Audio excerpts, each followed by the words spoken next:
हाँ भाई बच्चों, good morning good morning. Ram Ram Ram Ram. Good morning, नमस्ते बेटा, नमस्ते नमस्ते नमस्ते। मस्त है बेटा, मेरे हालचाल तो मस्त हैं। आप लोगों के हालचाल कैसे हैं ये बताओ। Yes yes yes yes yes, very good very good. आवाज लो है, अभी बढ़ती चली जाएगी। अच्छा देखो बच्चों, आज आप लोग जब क्लास के अंदर आए होंगे तो आप लोगों ने देखा होगा कि चैप्टर नेम चेंज हो गया है, लिक्विड सोल्यूशन 1 लिखा है ना। ऐसा कुछ नहीं है, मूल कॉन्सेप्ट ही चलेगा।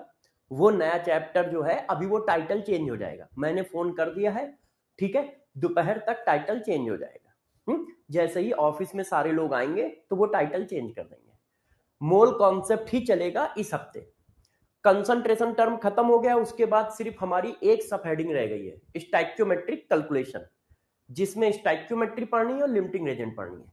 तो लास्ट सब टॉपिक रह गया है, मगर अभी मूल कॉन्सेप्ट ही चलेगा इस हफ्ते। हाँ, क्योंकि देखो आपके पास इनफ टाइम है, आप बस हर चीज को बहुत अच्छे से करना है कि जैसे इजी क्वेश्चन आए तो भी आप कर सको और टफेस्ट क्वेश्चन आए तो भी आप कर सको। इस हिसाब से पढ़ाई करनी है, इस हिसाब से पढ़ाई करनी है, क्योंकि टाइम आपके पास खूब है। पूरा एक साल है और एक साल में पूरे हमारे पास 9 महीने हैं। हम 9 महीने पहले आपका सिलेबस खत्म कर देंगे। मतलब मई में पेपर होता है तो हम लोग सिलेबस खत्म कर रहे होंगे फरवरी के फर्स्ट वीक में या जनवरी के लास्ट में। जैसे फरवरी मार्च अप्रैल 3 महीने हम लोगों को विग्रस प्रैक्टिस और टेस्ट के लिए मिले।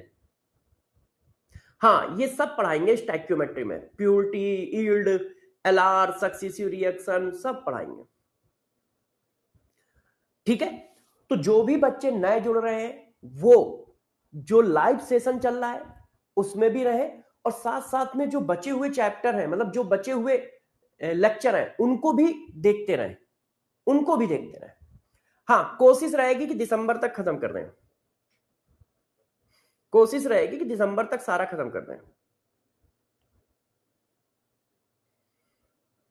रिंकी बेटा, आप बैच में पढ़ रहे हो तो मंजिल के वन शॉट क्यों देखो। जब आपको जरूरत पड़े या कोई बैकलॉग हो गया है या हम किसी समस्या में फंस गए तो देख लेना, है ना। अभी आप बिल्कुल बैच के साथ चले, बैच के साथ चले। तो चलो, आज का मैं थीम बता देता हूं, आज हम लोग क्या क्या करेंगे। वैसे मैंने ये कल बता दिया था, मैं आज फिर बता देता हूं। तो सबसे पहले आपको संडे के टेस्ट का सिलेबस बता देता हूं। जो संडे को टेस्ट है उसका सिलेबस मैं बता चुका हूं, मगर मैं फिर बता देता हूं। आपका हर संडे टेस्ट होता है, तो ये टेस्ट नंबर 2 है, और ये कौन सी कैटेगरी का टेस्ट है, आधार कैटेगरी का टेस्ट है, आधार कैटेगरी का टेस्ट है। आपको हम लोगों ने कई तरह के टेस्ट आपके बैच में होंगे।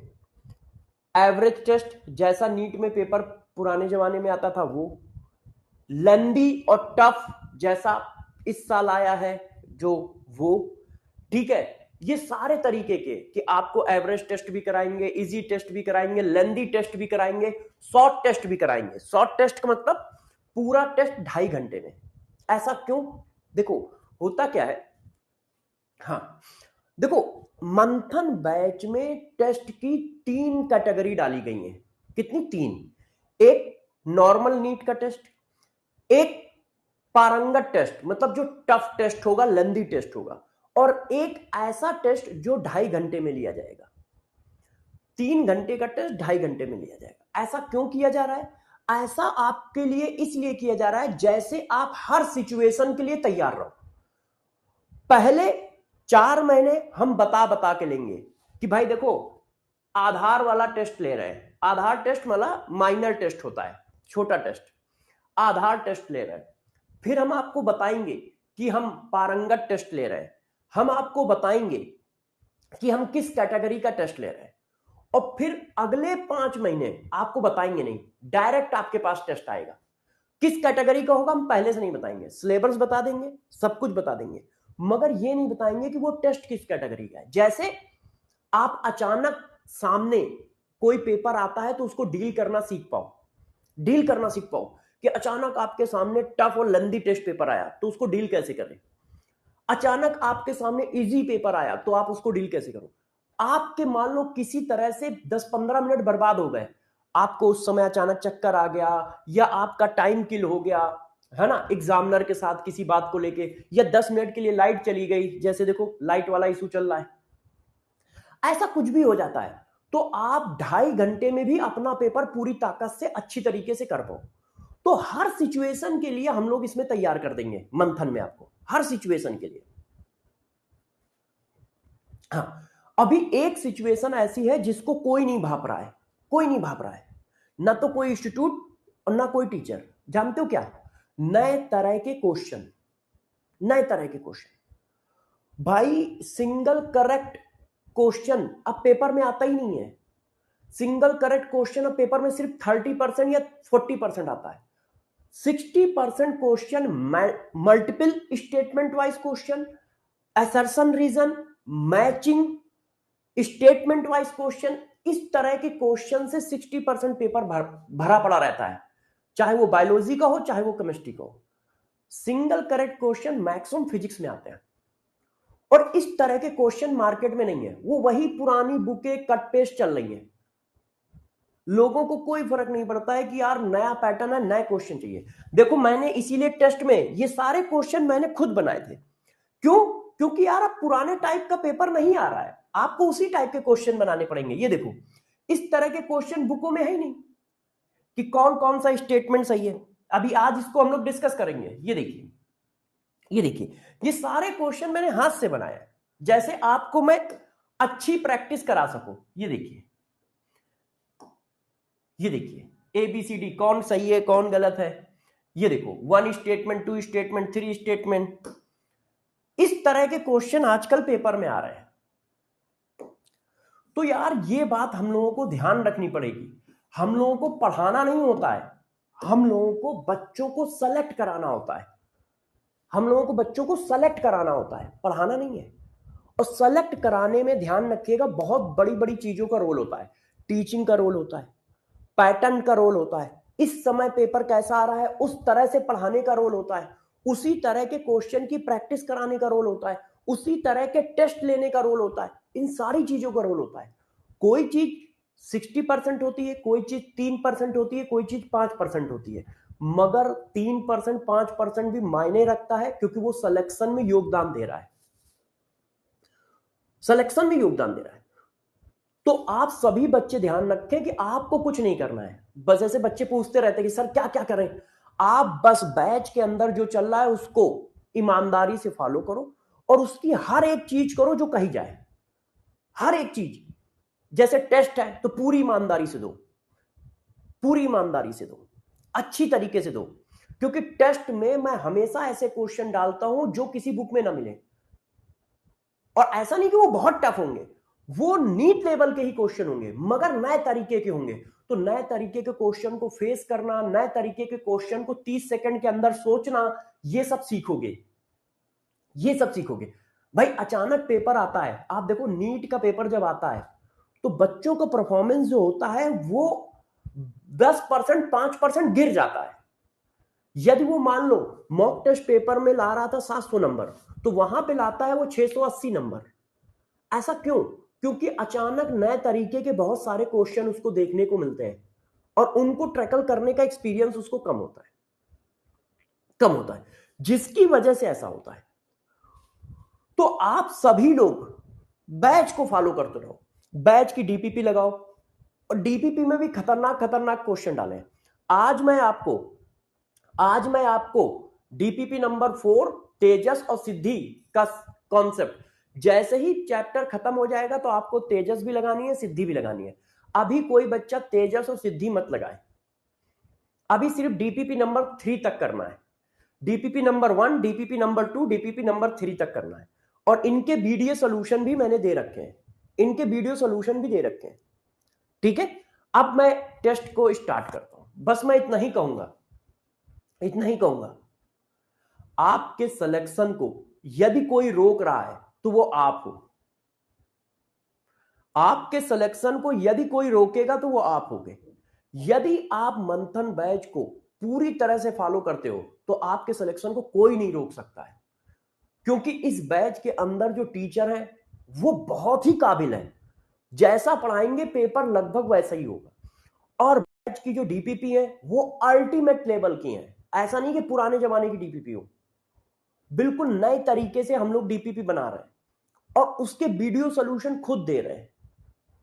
और जो टेस्ट हो रहा है वो भी बिल्कुल नए तरीके से हो रहा है, कट पेस्ट नहीं हो रहा है कि पुराने जमाने के टेस्ट चल रहे हो। तो जिसने मंथन बैच को फॉलो कर लिया और बैकलॉग ना बनने दिया और एक एक चीज फॉलो की, वो अपने आप सेलेक्ट हो जाएगा, वो अपने आप सेलेक्ट हो जाएगा। रैंक क्या आएगी ये मुझे नहीं पता, मगर सेलेक्ट जरूर हो जाएगा अपनी मेहनत के हिसाब से। तो चलो बच्चों, अब क्लास को स्टार्ट करेंगे। तो आपको पता है कि हम लोग क्लास में क्या करते हैं। हम लोग क्लास में सबसे पहले लेते हैं टेस्ट, जो लास्ट लेक्चर में पढ़ाया गया है, जो लास्ट लेक्चर में हमने पढ़ाया है उसका टेस्ट। जैसे लास्ट लेक्चर आपका रिवाइज भी हो जाए और साथ साथ में लास्ट लेक्चर में आपने क्या सीखा आपको पता भी चल जाए। तो सारे बच्चे तैयार हो जाए। मैंने आपसे कहा था कंसंट्रेशन के टेस्ट लूंगा, पूरे कंसंट्रेशन का टेस्ट लूंगा, 3 से 4 क्वेश्चन दूंगा। तो सारे बच्चे तैयार हो जाए। कंसंट्रेशन का test TSD number 1, TSD number 1 आपकी स्क्रीन पे है। बताइए, आपको लग रहा होगा कल वाला क्वेश्चन है, आपको लग रहा होगा कल वाला क्वेश्चन है। बच्चों धोखा मत खा जाना, मैंने कल वाला ही क्वेश्चन है, मगर मैंने इसको थोड़ा सा चेंज कर दिया है, मैंने इसको थोड़ा सा चेंज कर दिया है। बताओ, molarity of aqueous solution of Zn3PO4 का whole twice is 0.6 m। Calculate the molarity of phosphate ion. Phosphate ion की मोलारिटी बतानी है। यस, फॉस्फेट आयन की मोलारिटी बतानी है।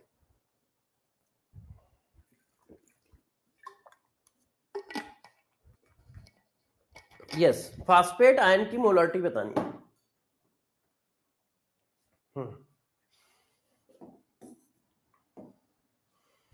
हाँ, molarity of aqueous solution of Zn3PO4 का whole twice is 0.6 m। Calculate the molarity of phosphate ion. Yes, phosphate ion की molarity बतानी है। अब देखो, मोलारिटी ऑफ मॉलिक्यूल दी है, तो मोलारिटी ऑफ फॉस्फेट आयन क्या होगी, मैंने आपको सिखाया है, atomicity into molarity of molecule, atomicity into molarity of molecule. कल सारा कॉन्सेप्ट सिखाया था। Answer is a. Yes, answer is a, कल ये पढ़ाया गया है। Yes, very good very good. अब टीएसडी नंबर 2 आपकी स्क्रीन पर, टीएसडी नंबर 2 आपकी स्क्रीन पर। बताइए सारे बच्चे, TSD number 2, 4 mole of Na3PO4 dissolve in 1 liter water, select the correct option। देखो, 4 मोल Na3PO4 1 लीटर में डिसॉल्व किया गया है, तो इसमें से कौन सा ऑप्शन सही है। तो भाई पहले अच्छा आप बताओ, मैं क्यों बताऊं, सब लोग आंसर बताओ जल्दी से। TSD number 2, test question number 2, बताइए, molarity of Na3PO4 2m, molarity of sodium ion is equal to 3 times of molarity of Na3PO4, molarity of sodium ion equal to 2m, none of these, none of these. तो देखो, पहले निकालो molarity of molecule. Molarity of molecule कैसे निकलती है, molarity of molecule निकलती है mole of molecule divided by volume in litre. तो मोलारिटी ऑफ मॉलिक्यूल इतनी आई। अब मोलारिटी ऑफ सोडियम आयन कितनी आएगी, molarity of molecule into atomicity, यहां पर कितनी है 3, सोडियम की एटॉमिसिटी कितनी है 3, 12, ये आई। तो मोलारिटी ऑफ मॉलिक्यूल 2m आ रही है, गलत, 4m आई है। Molarity of sodium ion 3 types of molarity of molecule, सही है। सोडियम आयन की मोलारिटी मॉलिक्यूल की मोलारिटी का 3 गुना है, सोडियम आयन की मोलारिटी मॉलिक्यूल की मोलारिटी का 3 गुना है। सोडियम आयन की मोलारिटी गलत, तो ये भी गलत। आंसर क्या है B. Yes yes yes yes, answer क्या है बी। वेरी गुड, बहुत सही बहुत सही। अब आप लोग जिद कर रहे हो तो इस क्वेश्चन का आंसर दो।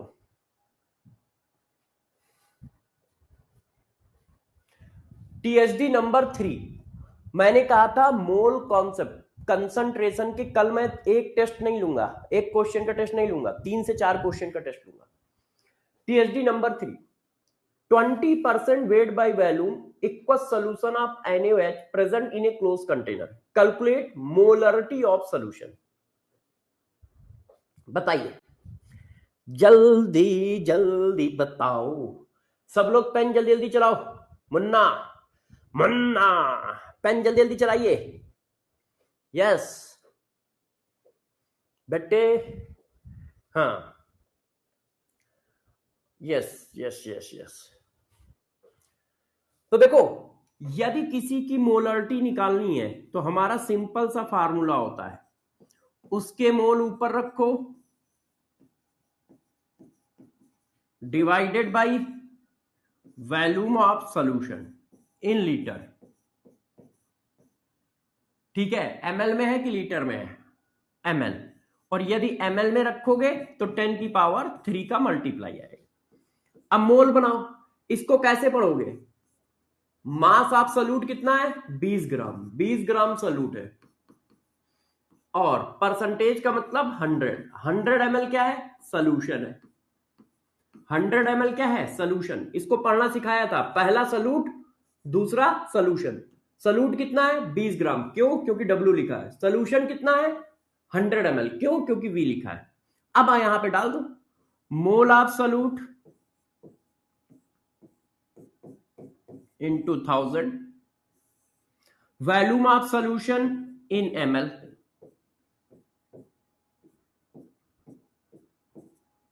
तो ये हुआ 10 डिवाइडेड बाई 2, 5 ml।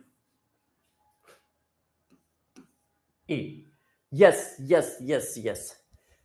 ओफो यार, ये बच्चे ना, इनसे हम परेशान हैं, इनसे हम बहुत परेशान हैं। ये खुरैसी है ना, सोना है, मोनू है, उज्जवल है, अशोक है, प्रीति है, श्वेता है, आयुषी है। अब कह रहे हैं एक और टीएचडी क्वेश्चन दो, कह रहे हैं सर 4 क्वेश्चन का टेस्ट लो। ये कह रहे हैं 4 क्वेश्चन का टेस्ट लो, एक और THD. THD number 4, match the following.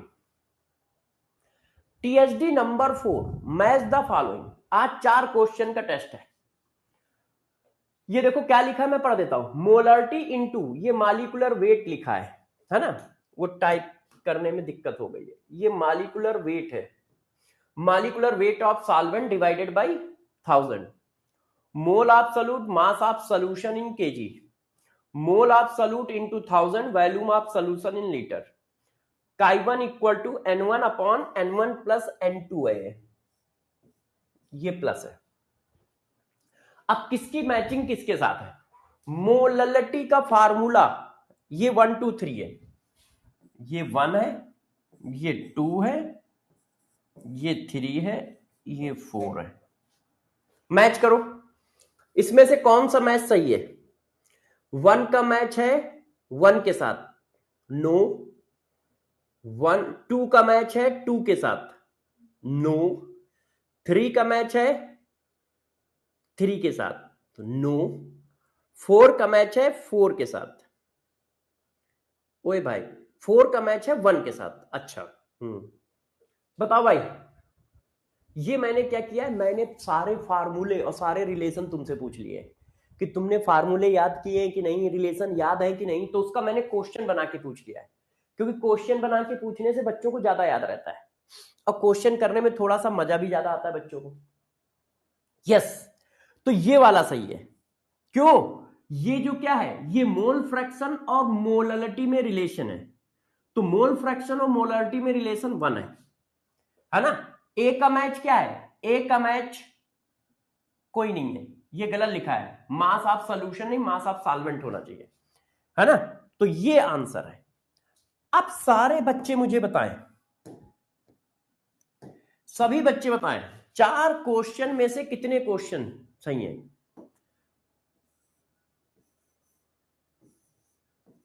मैं आपको एक थ्योरी का असाइनमेंट भी दूंगा पूरे चैप्टर का, जैसे ये क्वेश्चन है। क्वेश्चन फॉर्म में, जैसे आपके सारे क्वेश्चन अच्छे से रिवाइज हो जाए, सारे क्वेश्चन अच्छे से रिवाइज हो जाए, तो मैं एक थ्योरी का असाइनमेंट भी आपको दूंगा चैप्टर खत्म होने पर। हाँ, 4 में से कितने, 4 में से 4, 4 में से 3, 4 में से 4, 4 में से 3, 4 में से 1 कौन है भाई? जो नए बच्चे जुड़ रहे हैं, जो नए बच्चे जुड़ रहे हैं उनसे रिक्वेस्ट है कि करंट क्लास को, लाइव क्लास को ज्वाइन करके जरूर देखें, और साथ साथ में जो लेक्चर हो चुके हैं उनको भी देख लें, उनको भी देखें, उनको शाम शाम देखें और ये सुबह सुबह देखें। लाइव क्लास साथ में करते रहो और पुराने लेक्चर भी देख लो, ध्यान रखिएगा। यस यस यस यस, 4 में से 4, 4 में से 1, 4 में से 3, बहुत सही। मोस्टली बच्चों के 4 में से 4 है, फिर 4 में से 3 है।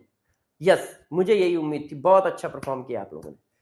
आप डेली बस सीएचडी रिवाइज करके आओ, डेली सीएचडी रिवाइज करके आओ, और मैं आपको खूब क्वेश्चन कराऊंगा, खूब प्रैक्टिस कराऊंगा, आप टेंशन न लो। जैसे जैसे क्वेश्चन पेपर में आ सकते हैं वैसे वैसे सारे क्वेश्चन करा दूंगा, मगर ये सब तभी फुलफिल होगा जब आप सहयोग दोगे। चलो बच्चों, अब आज की हेडिंग करते हैं, आज का टॉपिक स्टार्ट करते हैं। देखो ये क्या है, जरा पढ़ो, ये क्या है, पढ़ो। Molarity of mixture of acid और बेस। यदि एसिड और बेस का मिक्सचर है, एसिड एंड बेस का, तो कैसे करोगे? ये एंड है, और वाला कल करा चुका हूं, और वाला कल करा चुका हूं, ये एंड है बच्चों, एंड, और वाला कल करा दिया है। मिक्सचर ऑफ एसिड कल करा दिया था, है ना? अब देखो, जब एसिड और बेस आपस में रिएक्शन करेंगे तो क्या होगा? अब यहां पर क्या डाइल्यूशन बाकी है सर? अच्छा, डाइल्यूशन करा रहा था, ओके, सॉरी सॉरी, फिर रुक जाओ, पहले डाइल्यूशन कराता हूं। अच्छा, कल डाइल्यूशन करा रहा था, ओहो, अच्छा अच्छा, मैं भूल गया हूँ, इफेक्ट ऑफ डाइल्यूशन चल रहा था। अच्छा अच्छा, कोई नहीं, पहले इफेक्ट ऑफ डाइल्यूशन ही करा लेता हूं। Effect of dilution in concentration.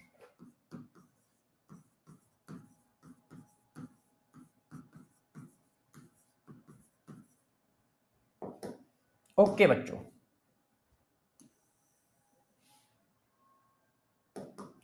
चलो अब आपको मैं बताता हूं, ठीक है? अब गौर सुनो, डाइल्यूशन का मतलब क्या है। देखो बच्चों, डाइल्यूशन का मतलब क्या होता है? सबसे पहले डाइल्यूशन होता क्या है? तो क्या कोई भी बच्चा बता सकता है डाइल्यूशन की मीनिंग क्या होती है? डाइल्यूशन का मतलब होता है ओनली एडिशन ऑफ सॉल्वेंट, सिर्फ सॉल्वेंट का एडिशन, सिर्फ किसका एडिशन? सॉल्वेंट। और सॉल्वेंट हमारा कौन है? वाटर। सॉल्वेंट हमारा कौन है? वाटर। हमारा यहां पे सॉल्वेंट वाटर है, तो सिर्फ सॉल्वेंट के एडिशन को वाटर कहते हैं। इसका मतलब यदि कहीं लिखा जा रहा है डाइल्यूशन किया जा रहा है, तो इसका मतलब वहां सॉल्यूट नहीं मिलाया जा रहा है, सिर्फ सॉल्वेंट मिलाया जा रहा है। क्या? सॉल्यूट नहीं मिलाया जा रहा है, सिर्फ सॉल्वेंट मिलाया जा रहा है।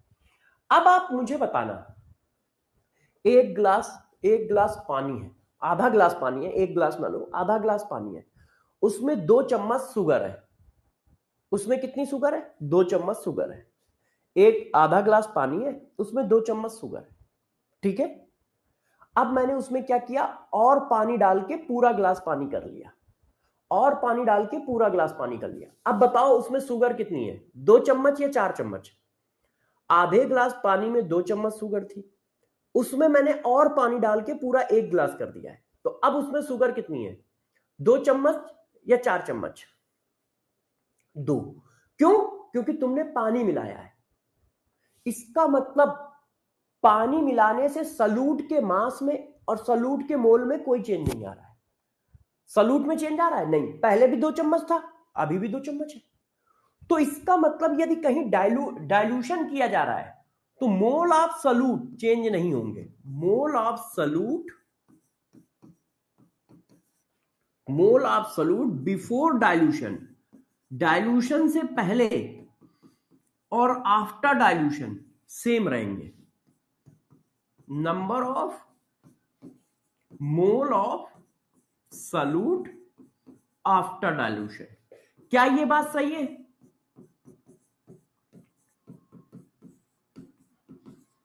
क्या ये बात सही है?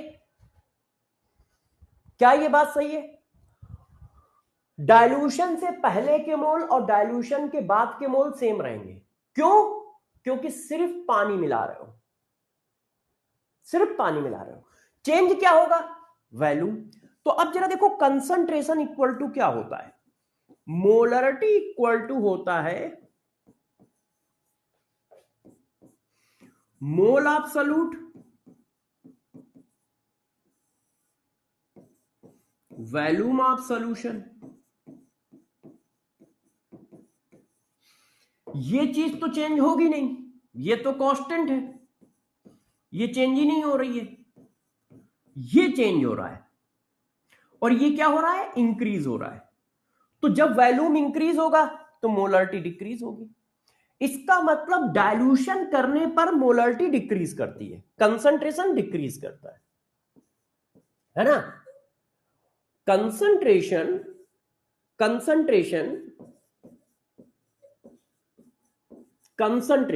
मतलब मोलरिटी डिक्रीजेस ऑन डाइल्यूशन। क्या ये बात सही है? डाइल्यूशन करने पर कंसंट्रेशन डिक्रीज होगा, डाइल्यूशन करने पर कंसंट्रेशन डिक्रीज होगा। क्यों डिक्रीज होगा? देख लो क्यों। क्योंकि डाइल्यूशन करने का मतलब है सॉल्वेंट मिलाना, सॉल्वेंट मिलाओगे तो वॉल्यूम ऑफ सॉल्यूशन बढ़ जाएगा। अब वॉल्यूम ऑफ सॉल्यूशन बढ़ जाएगा तो मोलरिटी कम हो जाएगी। सॉल्यूट कांस्टेंट है तो मोलरिटी क्या हो जाएगी? कम। मोलरिटी क्या हो जाएगी? कम हो जाएगी। अब बात आया इस पे क्वेश्चन कैसे पूछा जाएगा। तो देखो, हमारा की फंडा क्या है? एक फंडा ये है की पॉइंट, और एक फंडा ये की पॉइंट है। डाइल्यूशन में आपको कुछ नहीं करना है, सिर्फ मोलरिटी का फार्मूला लगाना है और कुछ करना ही नहीं है। बस मोल निकालने का तरीका ध्यान रखना है। मोल ऑफ सॉल्यूट किस फार्मूले से निकाला जाएगा? जो मैंने कल पढ़ाया है, mole of solute equal to number of mole of solute equal to molarity into volume of solution in litre, M into V. M into V करने से क्या होता है? और वी कैसा हो? लीटर में। मोल ऑफ सॉल्यूट निकल आता है, मोल ऑफ सॉल्यूट निकल आता है। तो देखो, डाइल्यूशन का कॉन्सेप्ट मैंने लिख दिया है। डाइल्यूशन का मतलब क्या होता है? सिर्फ पानी मिलाया जाएगा। सिर्फ पानी मिलाओगे तो सॉल्यूट के नंबर डाइल्यूशन करने से पहले और डाइल्यूशन करने के बाद सेम रहेंगे। क्यों? ना तो तुमने उनको मिलाया और ना तुमने उनको निकाला। ठीक। और मोलरिटी का फार्मूला क्या है? Number of mole of solute divided by volume of solution. Volume बढ़ेगा, मोलरिटी कम होगी। और मोल कैसे निकलेंगे? इस फार्मूले से। बच्चों ने कहा सर क्वेश्चन कैसा होगा? तो मैंने कहा चलो अब क्वेश्चन पे चलते हैं। देखना, आप इस क्वेश्चन को करिए और बताइए। सब बच्चे ध्यान देंगे और आंसर बताएंगे कि हाँ भाई क्या है। देखो बच्चों, 100 ml 0.4 molar HCl solution diluted in 10 times.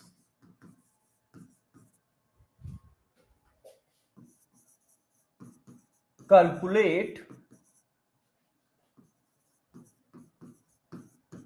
molarity of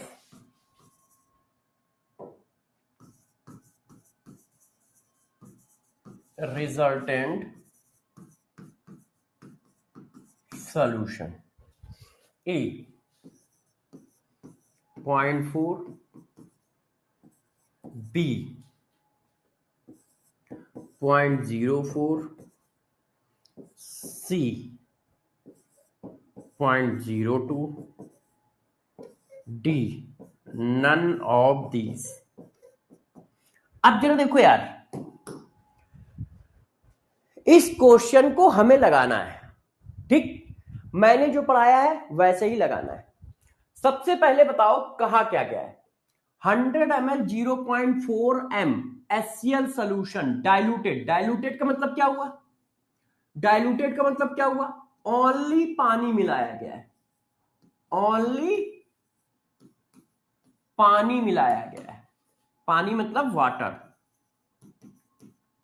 water.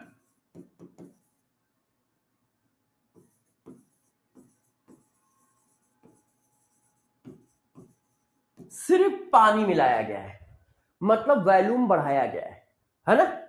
तो ठीक है, देखना एक ही बार में खत्म कर देंगे, डरना नहीं। हमारा फार्मूला क्या है? Molarity equal to mole of solute volume of solution in ml into 10⁻3। अच्छा, यही फार्मूला है। अब मोल ऑफ सॉल्यूट निकालते हैं। m v इंटू एम करोगे तो क्या आएगा? मोल ऑफ सॉल्यूट।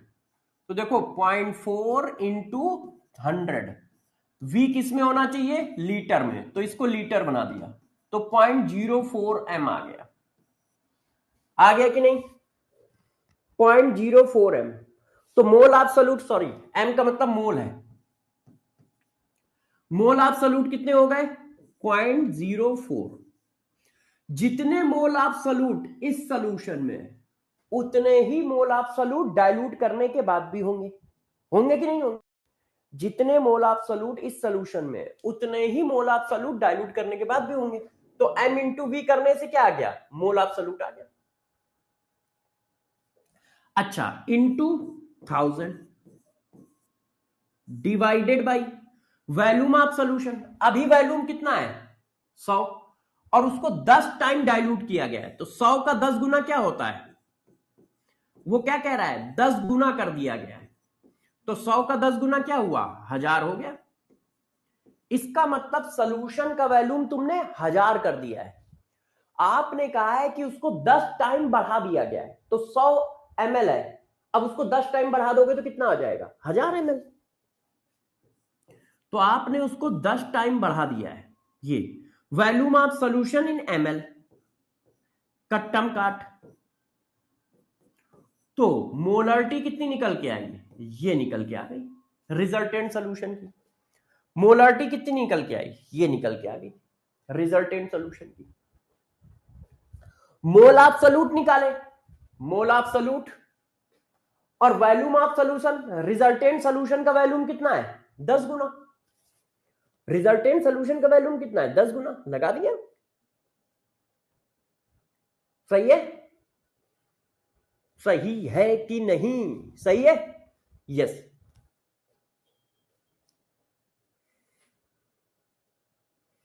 यस। अच्छा, very good, very good, very good. हाँ, बहुत सही, बहुत सही, क्लियर। अब मैं इस क्वेश्चन को थोड़ा सा चेंज करता हूं, देखना। यही क्वेश्चन है, बस मैं अब इसको टफ कर रहा हूं। अब देखो बच्चों, मैं इस क्वेश्चन को थोड़ा और टफ कर रहा हूं, लेवल अप कर रहा हूं। देखना, डरना नहीं, यही क्वेश्चन लिख रहा हूं।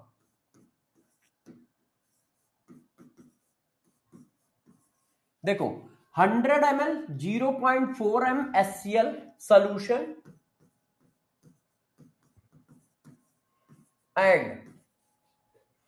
एंड देखते जाओ 400 ml 0.1 m HCl solution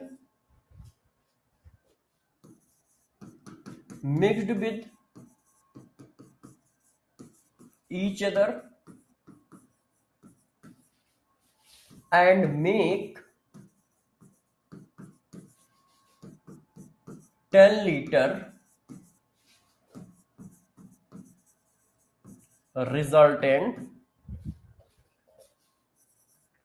solution. Calculate molarity of resultant solution. अब जरा बताओ बच्चों, देखो वही क्वेश्चन है, मैंने उसको थोड़ा सा चेंज कर दिया है। अब मैंने इसको क्या किया है, थोड़ा सा चेंज किया है। अब आपको बताना है कि इसका आंसर क्या आएगा।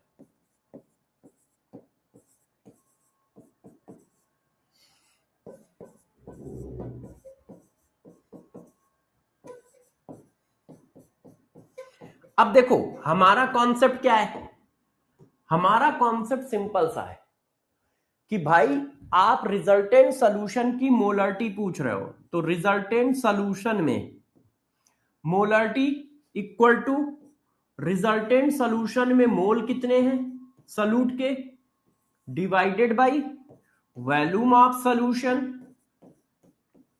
इन लीटर। अब यदि लीटर में है तो 1000 का मल्टीप्लाई नहीं होगा। क्या इतना क्लियर है? ये फार्मूला तो क्लियर है। अब सॉल्यूट के मोल कितने हैं, सॉल्यूट कहां कहां से आया है। देखो 100 ml तुमने ये डाला, 400 ml ये डाला, तो सॉल्यूशन 10 लीटर कैसे हो गया। 100 ml तुमने पहला वाला डाला, 400 ml दूसरा डाला, तो सॉल्यूशन 10 लीटर कैसे हो गया। 500 ml होना चाहिए। इसका मतलब पानी मिलाया गया है, इसका मतलब पानी मिलाया गया है।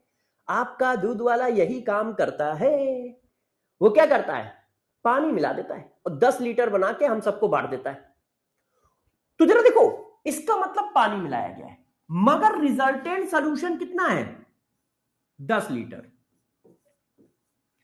अब मोल कैसे निकालोगे, तो भाई इस सॉल्यूशन से कितने मोल आए HCl के, इस सॉल्यूशन से HCl के कितने मोल आए, इस सॉल्यूशन से HCl के कितने मोल आए।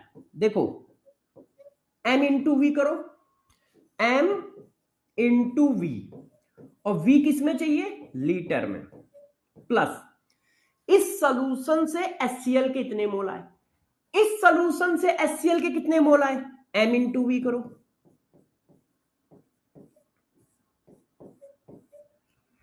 इतने ही मोल, इतने ही मोल तो रिजल्टेंट सॉल्यूशन में होंगे। पानी मिलाने से HCl के मोल थोड़ी बढ़ेंगे। जो इस सॉल्यूशन से HCl के मोल आए होंगे, जो इस सॉल्यूशन से HCl के मोल आएंगे, वही तो रिजल्टेंट सॉल्यूशन में होंगे, है कि नहीं। तो इस सॉल्यूशन से कितने HCl आए, m इंटू वी करने से क्या आएगा, मोल। किसका मोल, जिसका कंसंट्रेशन है, कंसंट्रेशन किसका है, HCl का, तो मोल किसका है, HCl। कंसंट्रेशन किसका है, HCl का, मोल किसका है, HCl। अब निकाल लो, 1 2 3 4, 1 2 3 4, तो ये यहां आए 0.04, यहां पे आया 0.4, 0.04, हाँ रुक जाओ, ये भी 0.04 हुआ, तो ये हो गया 0.08 मोल। तो मोल ऑफ सॉल्यूट आपने यहां रख दिया 0.08, तो आंसर क्या आ गया, 0.008 m। ऐसा कोई आंसर है, एक जीरो कम है यहां, डी एक जीरो कम है, 0.008। बात समझ पाए, बस सिंपल सा फार्मूला है। यहां से HCl कितने आए, यहां से HCl कितने आए, दोनों का सम कर दो और divided by volume of solution, divided by volume of solution, हो गया, हो गया, बस खत्म। क्लियर है, क्लियर है सबको। बच्चों ने कहा नहीं, एक क्वेश्चन तो हम भी करेंगे, एक क्वेश्चन हम भी करेंगे। यार हम क्या बताएं, मैं थोड़ी कह रहा था, तुम ही लोग ने कहा है कि एक क्वेश्चन तुम भी करोगे। अब करो भाई, जब कह रहे हो तो, है ना, करिए।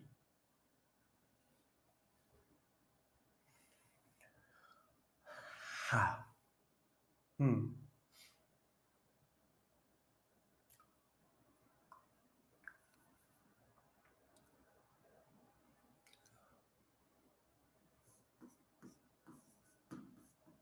1 litre 0.3 molar HNO3 solution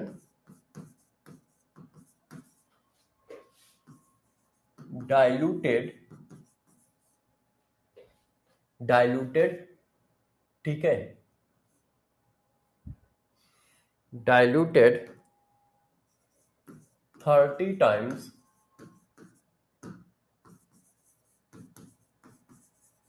calculate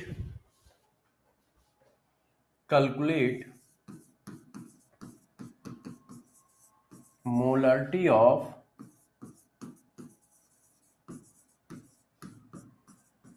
resultant solution. A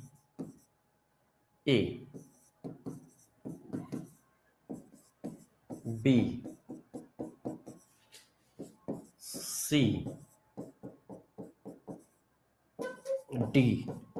बताओ भाई, ये आपके लिए, सारे बच्चे इसका आंसर दें। सभी लोग आंसर देंगे और सही आंसर देंगे। एक सॉल्यूशन है जिसको मैंने 30 टाइम डाइल्यूट कर दिया है।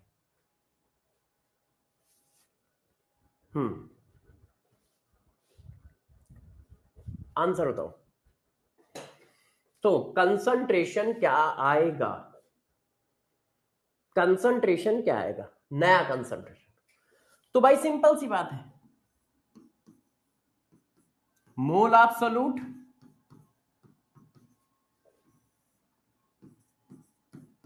Volume of solution in litre, mole absolute m into V. अब मैं डायरेक्ट लिख रहा हूं m इंटू वी। वी किस में है? लीटर में। और 30 टाइम्स हो गया, तो रिजल्टेंट वॉल्यूम कितना है? जिस सॉल्यूशन में आप निकाल रहे हो वो क्या है? पुराने वाले सॉल्यूशन का 30 टाइम्स, मतलब 30 लीटर। अब कट्टम काट खेल लो, ये आ गया। ये देखो, यस यस यस, सारे बच्चों का सही है। बॉस सही, बॉस सही, बॉस सही। क्या बात है, क्या बात है। आप लोगों ने बिल्कुल सही किया है। आप लोगों ने क्या किया? बिल्कुल सही किया। अब जरा देखो यार बच्चों, अब हम चलते हैं अगली हेडिंग पे। Molarity of acid base mixture. Molarity of acid base mixture, acid और बेस को मिलाओगे तो मोलरिटी क्या बनेगी? तो अब गौर सुनो, एक एक करके पहले कॉन्सेप्ट पे फोकस करना। एसिड और बेस एक साथ सॉल्यूशन में नहीं रह सकते। पहला पॉइंट क्या है? एसिड और बेस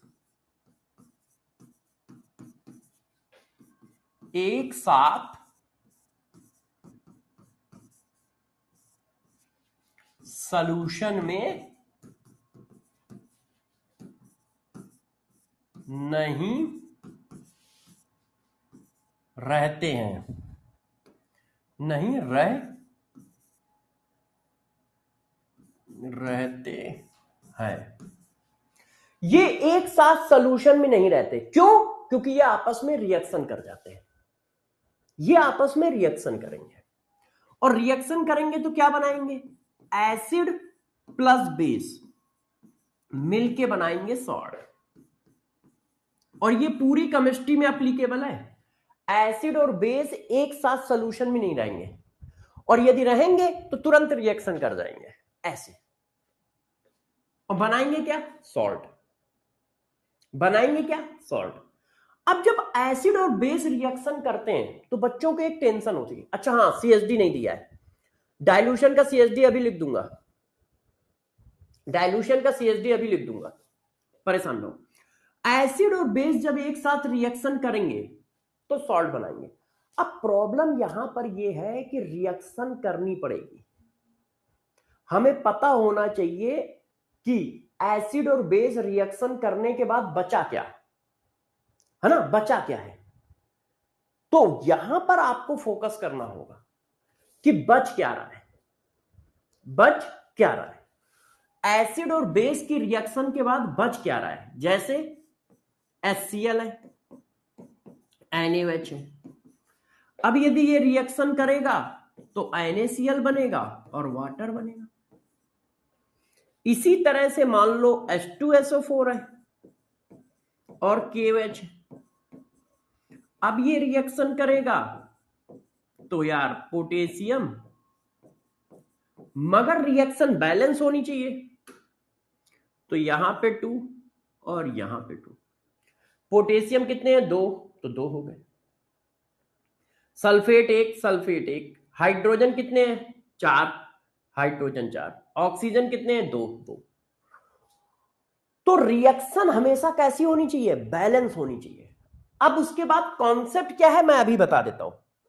कॉन्सेप्ट क्या होगा, आपको क्या करना है, दोनों के मोल निकालने हैं, एसिड के मोल निकालने हैं और बेस के मोल निकालने हैं, बस, और रिएक्शन करा लेनी है। तो अब मैं CHD बता रहा हूं एक एक करके, मैं CHD बता रहा हूं और फिर क्वेश्चन भी कराऊंगा, और कैसे क्वेश्चन करना है मैं ये समझाता जाऊंगा। तो सबसे पहले डाइल्यूशन का CHD बताता हूं, है ना, क्योंकि डाइल्यूशन पढ़ाया है। तो डाइल्यूशन का मतलब होता है, बताओ भाई, बोलते जाओ, ओनली एडिशन ऑफ सॉल्वेंट। ये आपके शॉर्ट नोट्स हैं, यही आपकी फार्मूला सीट है, यही आपकी कॉन्सेप्ट सीट है, इसमें सब कुछ लिखा है इस एक पेज में। डाइल्यूशन का मतलब क्या होता है, ओनली एडिशन ऑफ सॉल्वेंट। और इसका मतलब क्या हुआ, mole of solute before dilution और mole of solute after dilution same रहेंगे। Before dilution is equal to रहेगा mole of solute after dilution.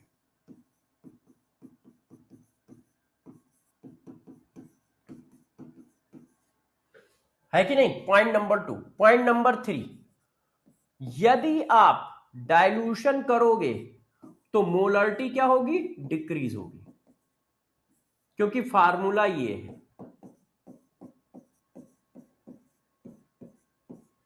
Dilution करने पे मोलरिटी डिक्रीज होती है ना, मोलरिटी डिक्रीजेस ऑन डाइल्यूशन। बस हम लोग इसी कॉन्सेप्ट को बार बार यूज कर रहे थे, क्लियर है। अच्छा, अब बात करते हैं एसिड बेस की। एसिड बेस, देखो तो एसिड बेस कॉन्सेप्ट क्या है, जरा इसको समझो। एसिड और बेस रिएक्ट करेंगे तो हमेशा सॉल्ट बनाएंगे, एसिड और बेस रिएक्ट करेंगे तो हमेशा सॉल्ट और वाटर बनाएंगे। ऐसे आपको करना क्या है, सबसे पहले इनके मोल निकालने हैं। तो सबसे पहले क्या करोगे, मोल निकालोगे। तो पहला पॉइंट, रिएक्शन बैलेंस होनी चाहिए, रिएक्शन बैलेंस होनी चाहिए। रिएक्शन बैलेंस होनी चाहिए और बस आपको मोल निकाल लेने हैं और मोलरिटी बना लेनी है।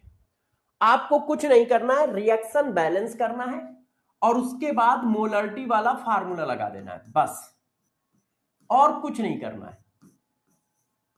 एसिड बेस रिएक्शन के बाद किसके मोल बचे किसके नहीं बचे वो आपको अभी पता चलता जाएगा। मैं एक बार लिख देता हूं, देखो कैसे करना है, मैं आपको थोड़ा समझाता हूं फिर लिखता हूं, गौर से देखिए। सपोज करो एसिड के मोल, सपोज करिए एसिड के मोल, ये देखो एसिड है, ये बेस है, और ये हमारा बना सॉल्ट और ये बना वाटर, ठीक है, ये बना सॉल्ट और ये बना वाटर। एक मिनट बच्चों,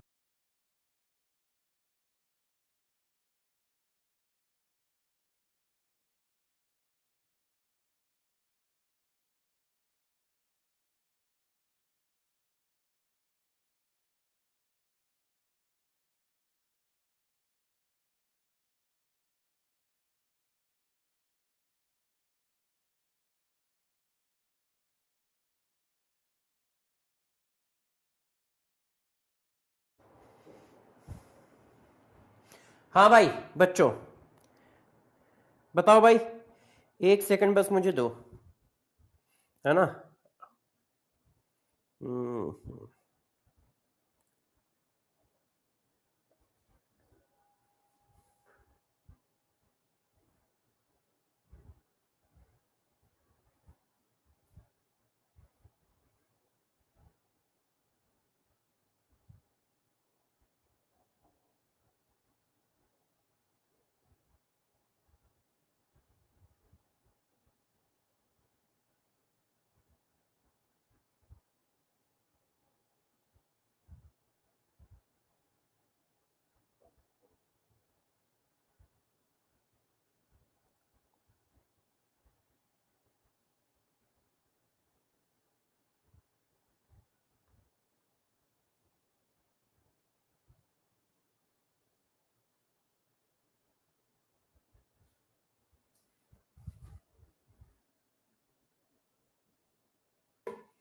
हाँ बच्चों, अब देखो,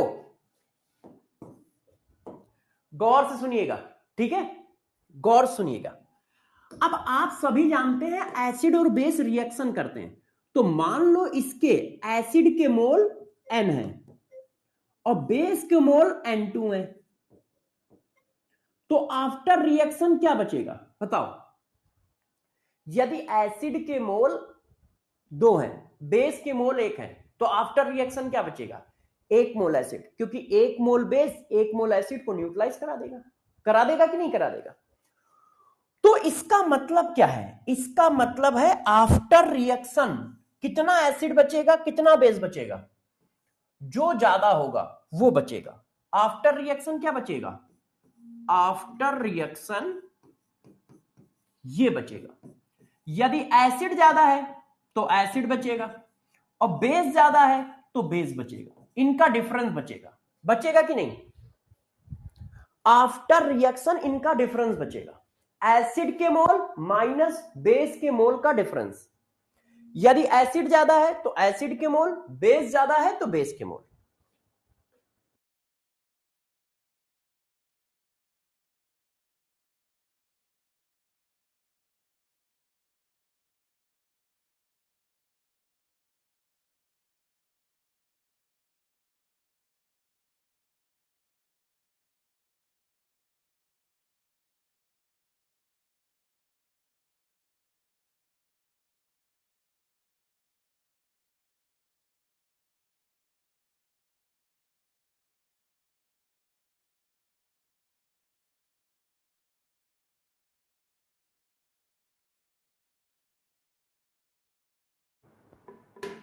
हाँ बच्चों, सॉरी यार, है ना, एक्चुअल में क्या है ना, आपका जो पेपर बनना है संडे वाला, उसमें थोड़ी सी बात थी कि कौन से क्वेश्चन कहां से वो करने हैं, मैं लिख के दे गया था ना हाथ से, तो वही आ रहा था। पेपर इजी नहीं बनाऊंगा। अच्छा देखो, एसिड और बेस रिएक्शन करेंगे तो सॉल्ट बनेगा। अब रिएक्शन के बाद कितना एसिड बचा कितना बेस बचा, उनके मोल का डिफरेंस, उनके मोल के डिफरेंस के बराबर, है ना। तो कितना एसिड बचेगा कितना बेस, आफ्टर रिएक्शन एसिड बचेगा या बेस पता नहीं, जो ज्यादा होगा वो बचेगा, और कितना बचेगा उनके डिफरेंस के बराबर। अब इस चीज को मैं थोड़ा करके दिखाता हूं तो आपको थोड़ा सा फील आएगा कि करना कैसे है ना। जरा देखो बच्चों, मैं आपसे एक क्वेश्चन पूछता हूं, जैसे आप लोग करना सीखो, जैसे आप लोग करना सीखो, देखो 2 मोल ऑफ H2SO4, ठीक है, मिक्स विद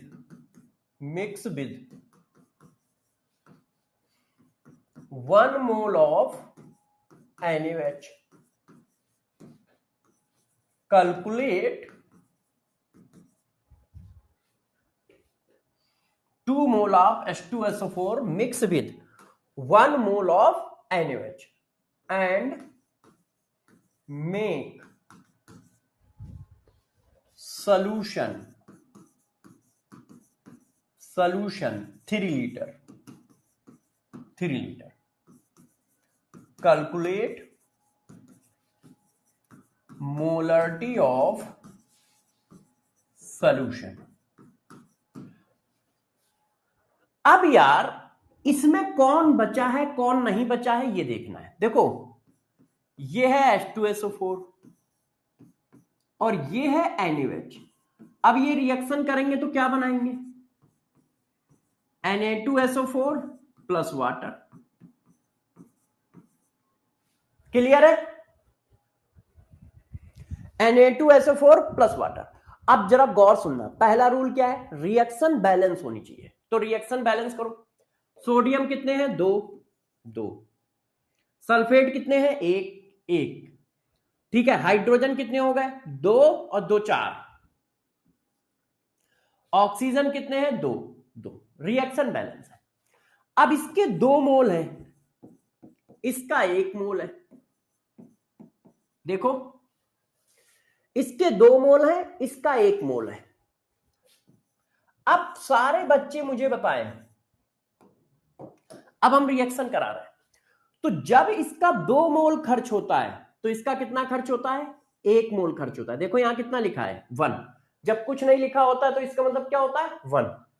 तो जब इसके दो खर्च होते हैं तो इसके एक खर्च होते हैं। चेक करो, तो जब इसका एक खर्च होगा तो एक में से एक खर्च हो गया, जीरो। तो इसका खर्च कितना होगा, आधा।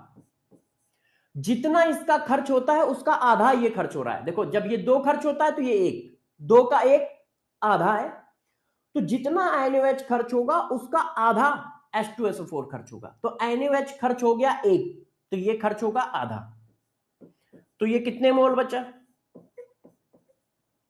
इतने मोल बचा, बचा कि नहीं। तो सॉल्यूशन में कौन बचा है, एसिड बचा है। सॉल्यूशन में कौन बचा है, एसिड। चेक करो, सॉल्यूशन में कौन बचा है, एसिड बचा है। जब सॉल्यूशन में एसिड बचा है, तो जब सॉल्यूशन में बच्चों एसिड बचा है तो इसका मतलब मोलरिटी किसकी निकलेगी, एसिड की निकलेगी। अब कितनी मोलरिटी निकलेगी, तो सिंपल सा कॉन्सेप्ट है, मोलरिटी इक्वल टू क्या होता है, mole of solute divided by volume of solution. Solute के मोल कितने हैं, 1.5। सॉल्यूट के मोल कितने हैं, 1.5। भाई ये तो खत्म हो गया, सिर्फ H2SO4 बचा है। सॉल्यूट के मोल कितने हैं, 1.5, और वॉल्यूम कितना दिया है, 3 लीटर। फाइनल वॉल्यूम कितना है, 3। तो 15, सॉरी 5×15 हो गया, तो 0.5 m आ गया, 0.5 m। देखो सबसे पहले मैंने रिएक्शन बैलेंस की लिखा। अब यहां साफ साफ पता चल रहा है कि जितना ये खर्च होगा उसका आधा ये खर्च होगा। ये दो खर्च होता है तो ये एक खर्च होता है। तो जितना NaOH खर्च हो रहा है उसका आधा H2SO4 खर्च हो रहा है। NaOH कितना खर्च हो रहा है, एक, तो एक का आधा हाफ। तो H2SO4 कितना खर्च होगा, हाफ। दो है, दो में से आधा खर्च हो गया तो बचा कितना, 1.5। दो है, दो में से आधा खर्च हो गया तो बचा कितना, 1.5। और ये कितना बचा, जीरो। एक है, एक में से एक पूरा खर्च हो गया। तो रिएक्शन के बाद हमारे पास क्या बचा, एसिड बचा। और जब रिएक्शन के बाद हमारे पास एसिड बचा है तो बस मोलरिटी क्या निकली, मोल of solute divided by volume of solution. और फाइनल वॉल्यूम कितना है, 3 लीटर। फाइनल वॉल्यूम कितना है, 3 लीटर। बस कर दिया, बस कर दिया। अब बच्चे कह रहे हैं नहीं सर एक क्वेश्चन तो हम भी करेंगे। मैंने कर लो भाई, तुम करो, आंसर बताओ भाई सारे लोग, अच्छे से बताइएगा, ठीक है। 10 मोल HCl react with 4 mole NaOH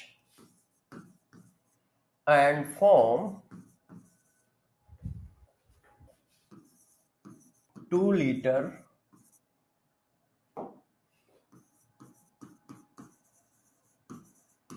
resultant solution. Calculate molarity of acid. ए, आपको बताना है क्या आंसर आएगा. बी.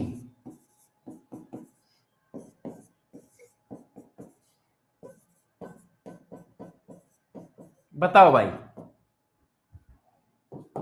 सब लोग आंसर बताओ, सब लोग आंसर बताओ और सही आंसर बताओ.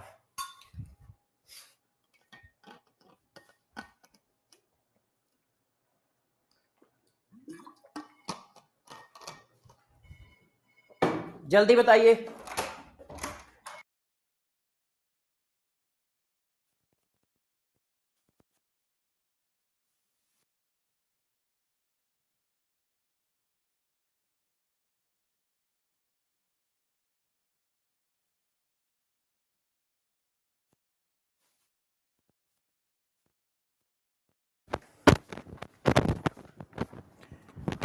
आंसर बताओ भाई. तो देखो आंसर क्या आएगा, आंसर बताइए. तो देखो रिएक्शन क्या है, HCl plus NaOH gives NaCl plus water. अब HCl के कितने मोल हैं, 10 मोल हैं. NaOH के कितने मोल हैं, 4 मोल हैं. अब देखो यहां कितना लिखा है, रिएक्शन बैलेंस है, बैलेंस है. Na1 Cl1 Cl1 hydrogen 2 oxygen 1 oxygen 1. Reaction पूरी की पूरी बैलेंस है. तो अब देखो जितने मोल NaOH के खर्च हो रहे हैं उतने ही मोल HCl के खर्च हो रहे हैं. तो NaOH के खर्च हो गए 4 में से 4, बचे कितने, 0. तो HCl के भी खर्च होंगे 4, बचे कितने, 6. जितने मोल NaOH के खर्च हो रहे हैं उतने ही मोल HCl के खर्च हो रहे हैं. 1:1 की रिएक्शन है. तो NaOH के यदि 4 खर्च हुए तो HCl के भी 4 खर्च होंगे. तो NaOH के 4 खर्च हुए तो 4 थे, चारों खर्च हो गए, बचे कितने, 0. अब HCl के भी 4 खर्च होंगे तो 10 में से 4 खर्च हो गए, बचे कितने, 6. तो मोलारिटी कितनी निकल के आई, mole of solute divided by volume of solution. Mole of solute divided by volume of solution. Yes yes yes yes yes yes yes. अब जरा देखो यार, अब क्या करना है, अब बात करते हैं इसकी, effect of temperature in concentration term. Concentration term का टेम्परेचर पर क्या इफेक्ट है, लास्ट एंड फाइनल हेडिंग. देखिए देखो टेम्परेचर का इफेक्ट, टेम्परेचर का इफेक्ट किस पर नहीं पड़ता है, बताओ. मास पे पड़ेगा, यस या नो, बताइए. मोल पे पड़ेगा, यस या नो, बताइए. दोनों क्वेश्चन का आंसर दो.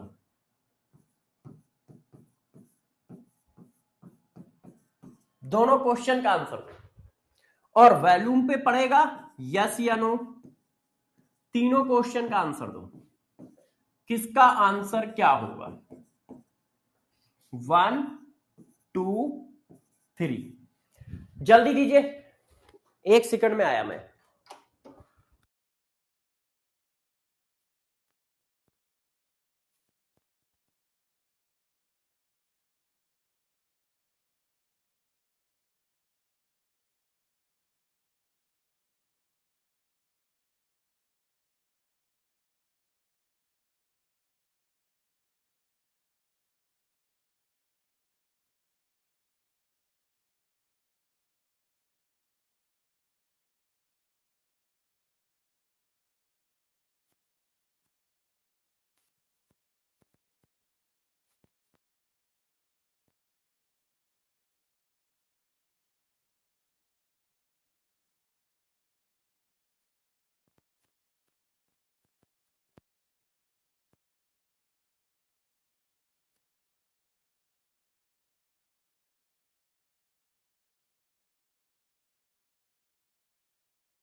हाँ भाई बच्चों,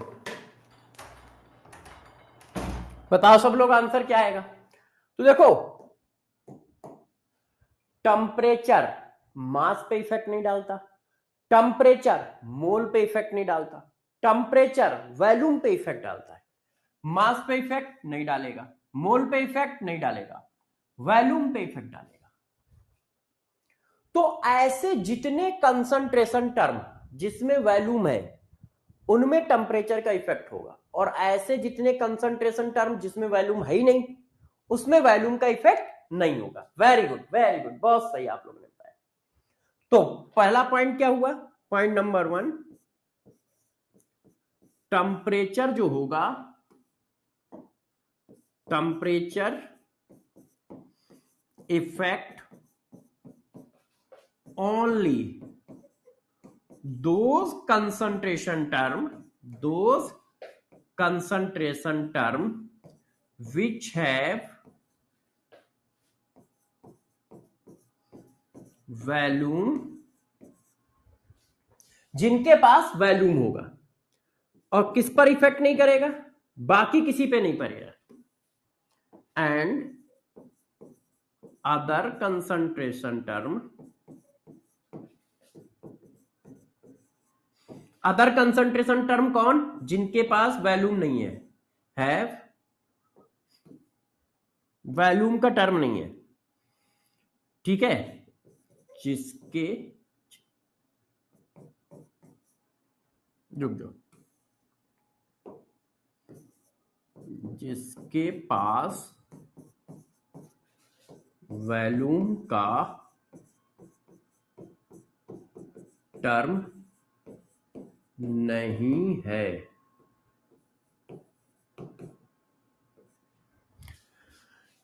अदर कंसंट्रेशन टर्म जिसके पास वॉल्यूम का टर्म नहीं है, नो इफेक्ट, कोई इफेक्ट नहीं करेगा, no effect of temperature.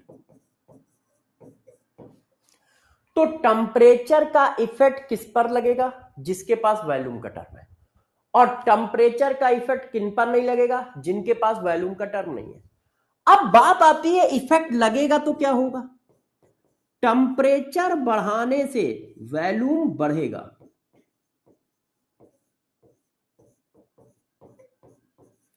Temperature volume के डायरेक्टली प्रोपोर्शनल होता है, तो टेम्परेचर बढ़ाने से वॉल्यूम बढ़ेगा, ठीक है। Temperature effect only those concentration term which have volume, other concentration term जिनके पास वॉल्यूम का टर्म नहीं है, नो इफेक्ट। क्लियर है। मनु वर्मा जी बिल्कुल सही है बेटा, वर्मा जी बताओ क्या गड़बड़ है, वर्मा जी बताइए क्या गड़बड़ है। टेम्परेचर का इफेक्ट किसके किसके ऊपर अब नहीं पड़ेगा, जरा बताओ। देखो, जैसे मैं कहूं मास परसेंटेज, मास परसेंटेज क्या होता है, mass of solute, mass of solution, इसमें कंसंट्रेशन का टर्म है नहीं, तो कोई इफेक्ट टेम्परेचर का नहीं पड़ेगा।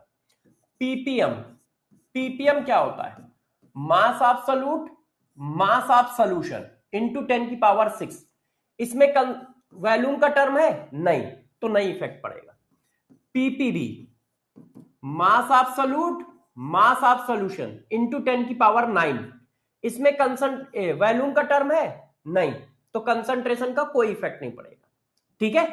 मोल फ्रैक्शन, मोल फ्रैक्शन क्या होता है बच्चों बताओ जरा, मोल of solute, mole of solution, क्या इसमें वॉल्यूम का टर्म है नहीं, वॉल्यूम का टर्म नहीं है, तो कंसंट्रेशन का कोई इफेक्ट, टेम्परेचर का कोई इफेक्ट नहीं। Molality, mole of solute, mass of solvent, क्या इसमें वॉल्यूम का टर्म है नहीं, तो टेम्परेचर का कोई इफेक्ट नहीं, तो टेम्परेचर का कोई इफेक्ट नहीं। अब इसमें चेक करो, देखो W बाई वी परसेंटेज, क्या इसमें वॉल्यूम का टर्म है, हाँ, टेम्परेचर का इफेक्ट पड़ेगा।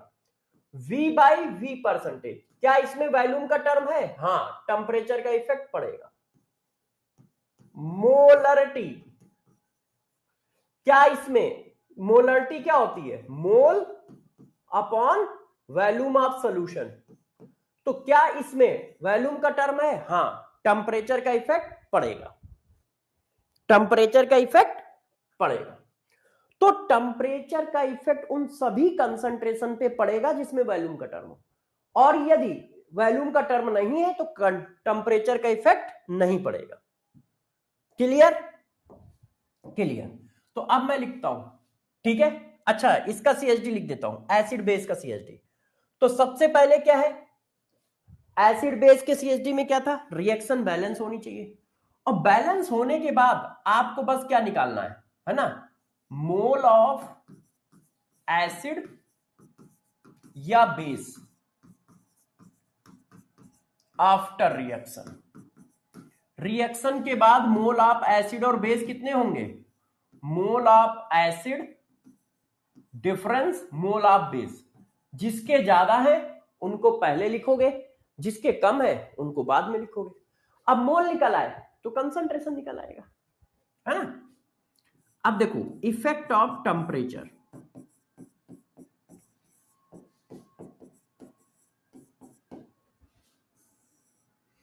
इफेक्ट ऑफ टेम्परेचर क्या है वो बता देता हूं। Temperature effect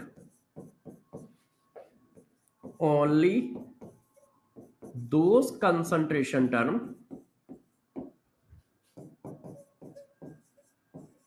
which have volume, जिनके पास वैल्यूम होता है उन पर कंसंट्रेशन का इफेक्ट पड़ता है। जैसे mass percentage, PPM, PPB, mole fraction, molality, इन पर नो इफेक्ट। क्यों? क्योंकि इनमें वैल्यूम का टर्म नहीं है। W by V percentage, V by V percentage, molality, इन पर इफेक्ट पड़ेगा, इफेक्टेड। और टेम्परेचर और वॉल्यूम एक दूसरे के डायरेक्टली प्रोपोर्शनल होता है। किसी ने कहा कैसा इफेक्ट पड़ेगा, तो डायरेक्टली प्रोपोर्शनल होता है। क्या ये बात सही है?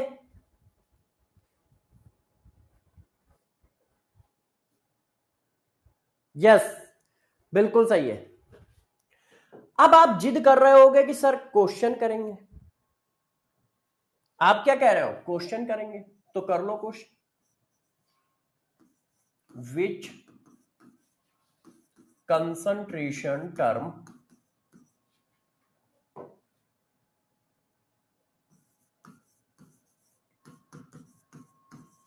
इफेक्टेड बाय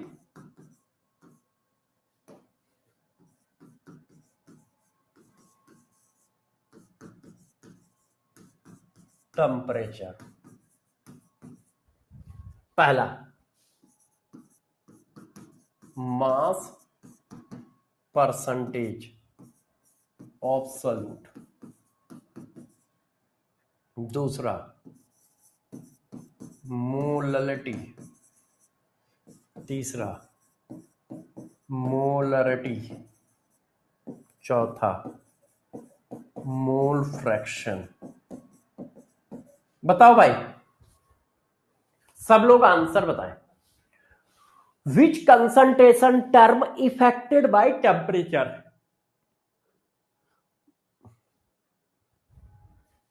यस, क्या ये बात सबको समझ में आ रही है? देख लो। यस,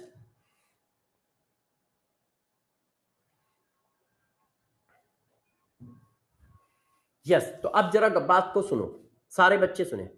सीएसडी रॉन्ग है, कोई एक कौन सा बच्चा, बेटा बताओ क्या दिक्कत आ रही है? सीएसडी में दिक्कत है। ऋतिक, ऋतिक कह रहा है सर आपने सीएसडी गलत लिख दिया है। बताना ऋतिक कहां पे लिखा है गलत। Only addition of solvent solute before बराबर है, कहां पे लिखा है गलत, बताना तेरा बेटा।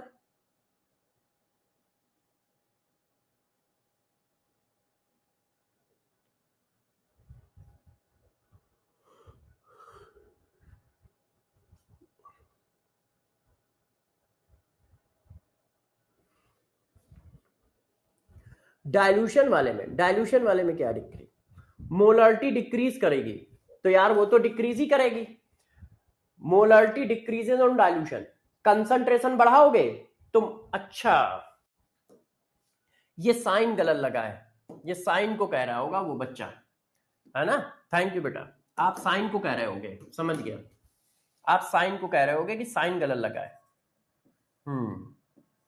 Very good, very good, thank you बेटा। साइन, हाँ सही है, सही है, वेरी गुड बेटा, थैंक यू, थैंक यू बच्चों।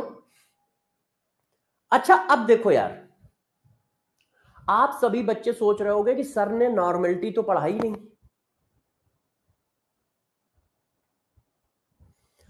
आज वर्मा कह रहा है कि इतनी देर से हम बोल रहे थे, क्रेडिट ले गया वो। अरे यार, आप सबको क्रेडिट है ना, आप सभी को थैंक यू। अच्छा, आप लोग सोच रहे होगे नॉर्मलिटी मैंने अभी नहीं पढ़ाई। नॉर्मलिटी मैं अभी पढ़ाऊंगा भी नहीं, नॉर्मलिटी पढ़ाऊंगा रिडॉक्स वाले चैप्टर में। एक्चुअल में नॉर्मलिटी पढ़ाने में बहुत कुछ पढ़ाना पड़ता है, मतलब आप ये मान के चलो 70% रिडॉक्स टाइट्रेशन वाला चैप्टर पढ़ाना पड़ता है, 70%।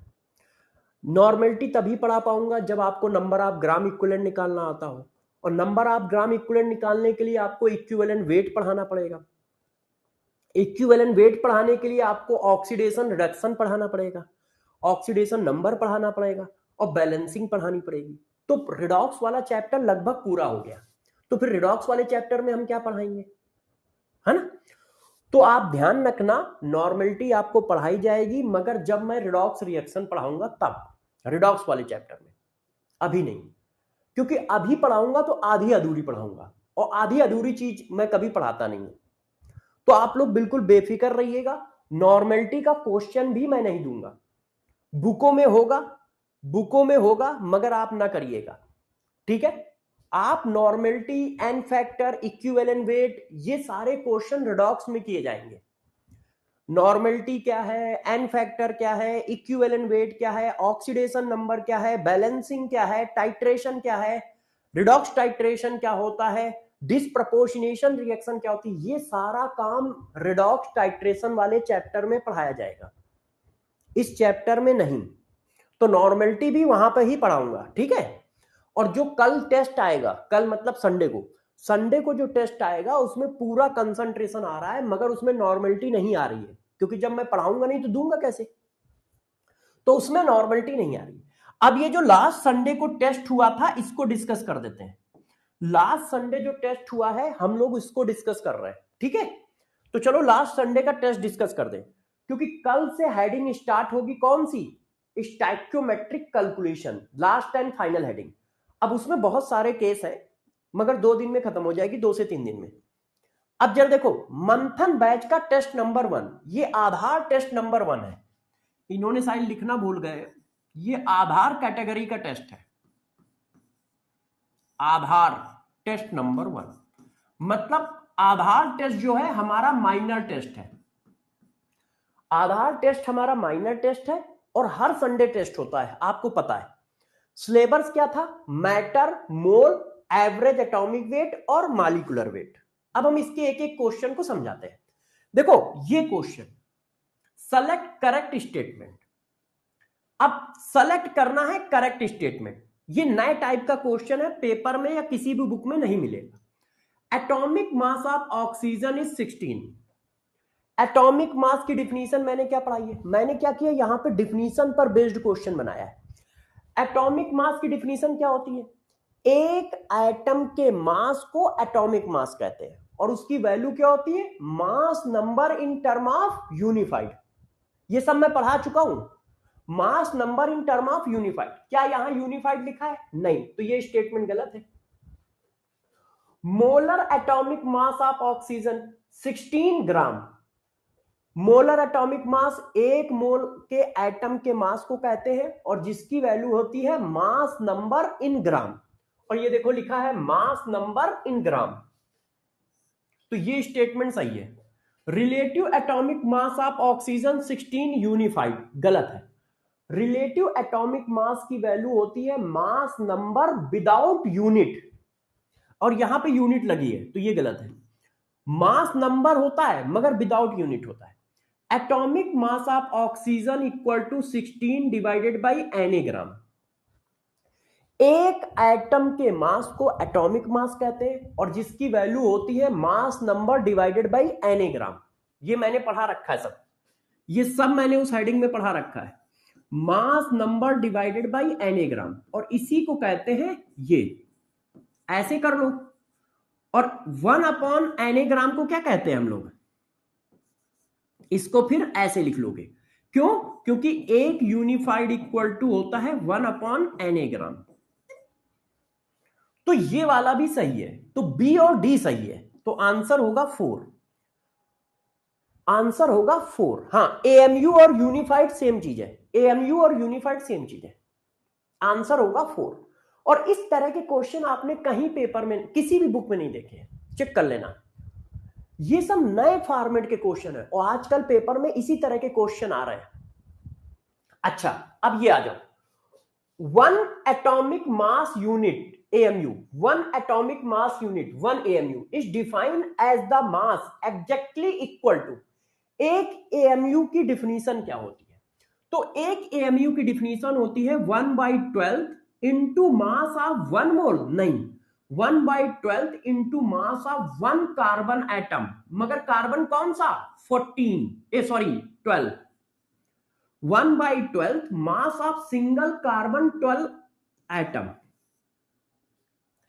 एक AMU जो होता है बच्चों ये होता है, एक AMU डिफिनीशन वाइज ये होता है 1/12 into mass of single carbon 12 atom, और इसी को बोला जाता है 1/Na ग्राम, और इसी को बोला जाता है 1.66 इंटू 10⁻⁻24 ग्राम। मैंने आपको फंसाने के लिए यहां यूनिफाइड लगा दिया था, जैसे कोई बच्चा अच्छे से नहीं ध्यान देगा ना तो इसको भी टिक कर देगा, वो इसको भी टिक कर देगा।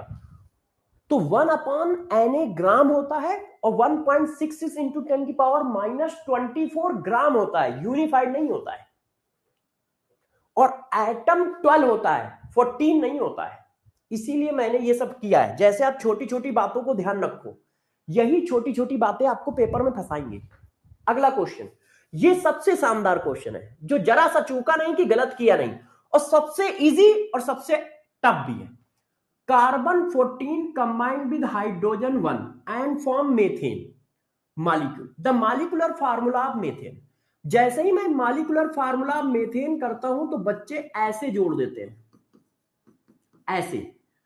अब इस क्वेश्चन में रॉन्ग है, क्योंकि मैंने कार्बन 12 वाले से मेथेन नहीं बनाया है, मैंने कार्बन 14 वाले से मेथेन बनाया है। चेक करो क्या लिखा है, कार्बन 14 कंबाइंड विद, तो कार्बन का आपको 14 रखना है और हाइड्रोजन का आपको 1 रखना है, तो इसका आंसर 18 आएगा। जो बच्चे जोश में होंगे उन सभी बच्चों ने इसका आंसर गलत किया होगा, सभी ने गलत किया होगा। और ये क्वेश्चन मैंने एनसीईआरटी से उठाया है, एनसीईआरटी में एक लाइन लिखी है, उसी को मैंने मॉडिफाई करके ये क्वेश्चन बना दिया था। और ये कोई क्वेश्चन आपको किसी बुक में नहीं मिलेगा, ढूंढो जाके, किसी पेपर में नहीं मिलेगा, क्योंकि ये नए तरीके के क्वेश्चन है, नए तरीके के पेपर के हिसाब से। तो जो बच्चे ने 1 किया है समझ गए गलत क्यों किया है, क्योंकि मैंने कार्बन 14 से कंबाइंड कराया है। अच्छा, select correct option in given below, अब सेलेक्ट करना है करेक्ट ऑप्शन। तो देखो, प्योर सब्सटेंस क्या होते हैं, प्योर सब्सटेंस क्या होते हैं, प्योर सब्सटेंस के अंदर ही एलिमेंट आते हैं, अंदर ही कंपाउंड आते हैं। एक टाइप के एटम से बने हुए कंपाउंड को, एक टाइप के एटम या एक टाइप के मॉलिक्यूल से बने हुए कंपाउंड को प्योर सब्सटेंस कहते हैं। तो प्योर सब्सटेंस की मैचिंग ए है। हम ज्यादातर क्वेश्चन सॉल्व कर रहे हैं, है ना, ज्यादा डिटेल नहीं बना रहे हैं, बस एलिमेंट और कंपाउंड प्योर सब्सटेंस के अंदर आते हैं। SO2 गैस क्या है, एक ही टाइप के मॉलिक्यूल का collection, SO2 SO2 SO2 SO2, तो ये भी प्योर सब्सटेंस है। अब मिक्सचर क्या होते हैं, एक से ज्यादा टाइप के मॉलिक्यूल का कलेक्शन, एयर में एक से ज्यादा टाइप के मॉलिक्यूल है, ओर में एक से ज्यादा टाइप के एटम है, तो ये है। तो आंसर क्या होगा, तीसरा। पहले का है ए, ये गलत हो गया क्योंकि इसमें सी है, ये गलत हो गया। अब दूसरे का क्या है, सी और ई, सी और ई, ये सही है। A B D, A B D, मगर ये पहले का है ए बी डी, दूसरे का ए बी डी थोड़ी ना है, मैंने ऑप्शन में फंसाया है भाई, पहले की मैचिंग ए बी डी है, दूसरे की मैचिंग ए बी डी थोड़ी ना है। आंसर क्या है? यस, खतरनाक खतरनाक क्वेश्चन बताए।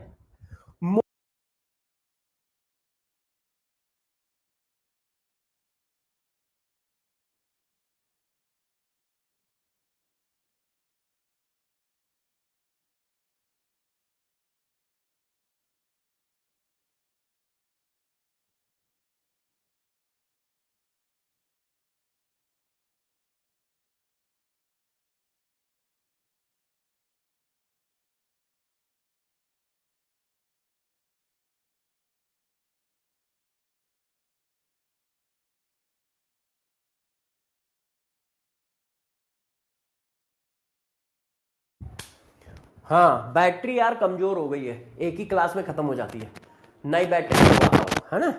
बहुत पुरानी बैटरी लगी है ना मेरे में, बहुत पुरानी है, 3 साल से हो रही है, 3 साल से यही बैटरी चल रही है, तो अब नई बैटरी मंगवाता हूँ, इसी वजह से वो एक क्लास में ही खत्म हो जाती है ना। चलिए, अब कौन सी क्वांटिटी है जो फिजिकल स्टेट पे डिपेंड नहीं करती? ये लेक्चर नंबर 1 और 2 में पढ़ाया है। तो देखो कौन सी फिजिकल क्वांटिटी है जो फिजिकल स्टेट पे डिपेंड नहीं करती कि करती है? Which physical state value quantity not, नहीं करती? मास। फिजिकल स्टेट चेंज करोगे तो वॉल्यूम की वैल्यू चेंज होगी, फिजिकल स्टेट चेंज करोगे तो डेंसिटी की वैल्यू चेंज होगी, मास की वैल्यू चेंज नहीं होती है। 10 की power 23 molecules of water vapour condense in close container, which quantity of water change in condensation? Mass physical state पे डिपेंड नहीं करता, वो उतना ही रहता है, नंबर ऑफ मॉलिक्यूल भी उतने ही रहते हैं, फार्मूला ऑफ वाटर भी वही रहेगा, नन ऑफ दिस, कोई नहीं। जब आप फिजिकल स्टेट चेंज करते हो तो वॉल्यूम चेंज हो जाता है और डेंसिटी चेंज हो जाती है, मास नहीं चेंज होगा, नंबर ऑफ मॉलिक्यूल नहीं चेंज होंगे, फार्मूला क्यों चेंज होगा? वाटर तो वाटर ही रहेगा। Select the species which is pure substance as well as element, element भी हो और प्योर सब्सटेंस भी हो। तो प्योर सब्सटेंस एक टाइप के मॉलिक्यूल का कलेक्शन है, ये प्योर सब्सटेंस है, ये भी प्योर सब्सटेंस है, ये तो मिक्सचर है, ये भी प्योर सब्सटेंस है, मगर वो कह रहा है प्योर सब्सटेंस के साथ साथ एलिमेंट होना चाहिए। तो एलिमेंट क्या होता है? जब प्योर सब्सटेंस का मॉलिक्यूल एक ही टाइप के एटम से मिलके बना हो तो एलिमेंट बोला जाता है। तो वो सिर्फ ये है, जो प्योर सब्सटेंस का मॉलिक्यूल है एक ही टाइप के एटम से मिलके बना है, हाइड्रोजन हाइड्रोजन, यहां देखो कार्बन ऑक्सीजन है तो कंपाउंड हो गया, हाइड्रोजन ऑक्सीजन है तो कंपाउंड हो गया, तो इसका आंसर क्या है? 2। Select the species which is odd, ऐसी कौन सी स्पीसीज है जो अलग है दूसरों से? इन गिवन एग्जाम्पल, एयर और sugar solution, hydrogen gas, oxygen, water, oil in water, memories. देखो ये जितने भी हैं ये सब मैटर है, आप चेक करो, ये सब मैटर है, अकेला ये नॉन मैटर है, बाकी सब मैटर है, ये नॉन मैटर है, चेक करो। तो मेमोरीज जो है वो इनमें से अलग है, क्यों? क्योंकि मेमोरी नॉन मैटर होती है और बाकी सब मैटर है। अच्छा, मैटर नॉन मैटर सेलेक्ट करना है। मैटर, तो भाई मैटर कौन कौन है? मैटर के पास मास होता है, यस। मैटर के पास वॉल्यूम होता है, यस। हेट मैटर है? नहीं। लाइट मैटर है? नहीं। एयर मैटर है? यस। तो मैटर का ये है, ये 1 का मैच है। अब 2 नॉन मैटर, तो नॉन मैटर कौन कौन है? नॉन मैटर कौन कौन है? हेट नॉन मैटर है, लाइट नॉन मैटर है। अब मैच देख लो, 1 का मैच सी, गलत। 2 का मैच सी और डी होना चाहिए, गलत। ए का मैच 1 ए बी, ये आंसर हो गया, तीसरा तीसरा आंसर हो गया, यस यस यस। अच्छा, ये तो वही क्वेश्चन है। Read all statements carefully and select correct statements number in given option. Matter have mass and occupied space, सही है। मैटर में be gas, liquid and solid, सही है। मैटर तीन तरह का हो सकता है, लिक्विड भी हो सकता है, सॉलिड भी हो सकता है, gas. Non matter only occupied volume, गलत। नॉन मैटर के पास ना तो मास होता है ना वैल्यूम होता है। Heat is example of matter, गलत। हीट नॉन मैटर है। 1 mole of CO2 is a gas, सही है।